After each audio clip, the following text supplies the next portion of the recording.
ও মা, কি করে সংসার করতে হয় আমি তো জানি না, তুমি একটু চলো না আমার সাথে। মেয়েকে তো আদর দিয়ে বড় করেছো, রান্না বান্না কিছুই শিখতে দাওনি, এবার কি হবে? জামাইয়েরও তো মানে তুমি কদিন গিয়ে ঘটিকে রান্না বান্না সব শিখে দিয়ে এসো না।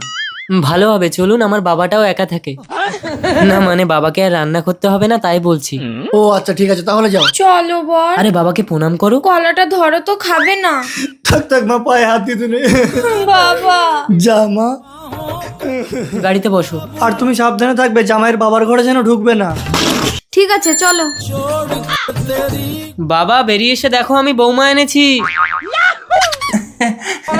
বাহ, ভারী সুন্দর দেখতে তো। এটা আমার শাশুড়ি, ওই তো তোমার বৌমা। এই ঘটি, বাবাকে প্রণাম করো। এটা ধরো।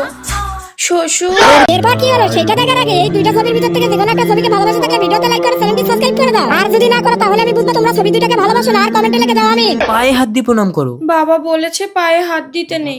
আরে থাক থাক, পায়ে হাত দিতে নেই, বুকে এসো। দেখেছো, তোমার বাবা সব জানে। আরে আরে ছাড়ো ছাড়ো, আসলে আমার বাবার বিয়ে হয়নি তো তাই একটু মেয়ে দেখলে কুরকুর করে।